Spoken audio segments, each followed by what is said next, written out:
episode 1 in Under Construction, because I am, and really anybody else who wants to better themselves will always be under construction. You will never stop being under construction. How to be a well-rounded person. And if you clicked on this and you're like, well, why though? And I would ask, well, why did you click? That means you're curious or you want to know. There's 4 main points that I found that helped me, or that I realized that I acquired from endeavoring to become a well-rounded person.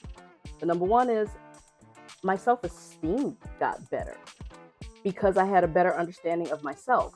And a lot of what is weaponized against you is your own self-worth, whether you realize it or not. Point 2, you will be better at sniffing out lies and figuring out the truth. Reading your people and reading the room will be way easier. And 4, you'll be more creative. Everything under the sun is a remix, a reimagining. Let's get into how to develop to being a well-rounded person. There are 3 major points. 1 is learn. Never stop learning. First step, learn yourself, because you can only meet people as deeply as you've met yourself. You're aware of your actions, your tone of voice, you become aware of all of that. You go, I truly didn't do anything to this person. That's something on their end. And at that point, it makes it easier to let it go. 2, let your curiosity guide you. And in this point, make your hobbies and your interests work for you. You love music, you love singing. Use that. Do research on a musician that you love. Find out what they did, their hobbies. There's a song that resonates with you. Look up the lyrics. Oh, that sounds really cool. Oh, is that true? Go look that up. Lose sight of the shore as you start meandering. You'd be surprised at some of the stuff that you'll learn just by following your passions. And make learning fun. You know how you learn. There's somebody out there who teaches in the way that you learn. Go find it. Develop a more empathetic and cultural curiosity. By developing empathy and cultural curiosity, all of these piggyback on each other, is that you will, after learning more about cultures, you then understand, oh, I now know why they saw it this way. I now know why they were offended by blah. It is the same thing for empathy. The more you learn about yourself, the more you start listening to psychologists and therapists, the more you start accumulating accurate knowledge, the less you are willing to just kind of blow stuff off. You won't be as cold. You will truly understand from someone else's perspective because you've done the effort on the back end. It will become second nature. Third main point is practicing that empathy and practicing the cultural competence that you learned in the first step. You do have to practice it because your knee-jerk reaction are the same patterns that you had before. I have a habit of doing this. I need to work on that. I got this. I can do that. And the third part of how to become well-rounded is to learn how to communicate. Learning how to communicate is not just presentation. It's not just speaking. It's not just public speaking.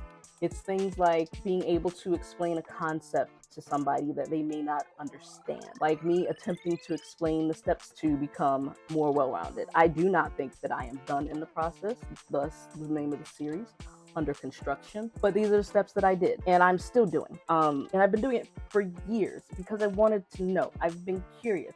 And all of this was because I learned very early on about the Dunning-Kruger effect, and I did not want to be a part of the people who were loud and willfully ignorant. That is not my goal in life, okay? And now there's the other side of the Dunning-Kruger effect, where after you've learned so much and you realize how little you actually know, it's very humbling. And from that humbling, you can get kind of down on yourself. This is where that journaling and understanding and being empathetic with yourself is okay.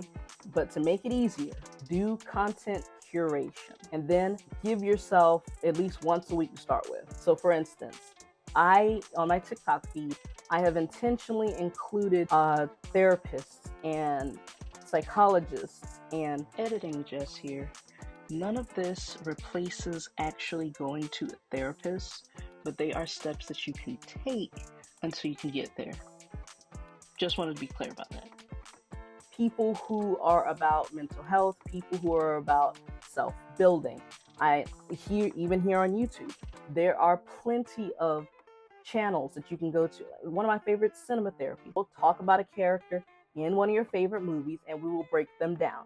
And in that breakdown, you may discover, oh, that's why that character bothered me. it reminds me of A, B, C, and D from my past, or that's why I relate to that character. They're like me in that la la la. That is part of that learning yourself process. Podcasts. I listen to psychologist podcasts. There's a podcast for anything. And it's even with just people talking about their experiences. And when you're writing it down, as you realize, oh, I'm not alone in feeling this. Oh, or you might be like, I didn't realize that people felt this way. And that is the wonderful part of that. Your perspective just blooms. 5 minutes a day. You can go to the source. Don't just take one person's word for it.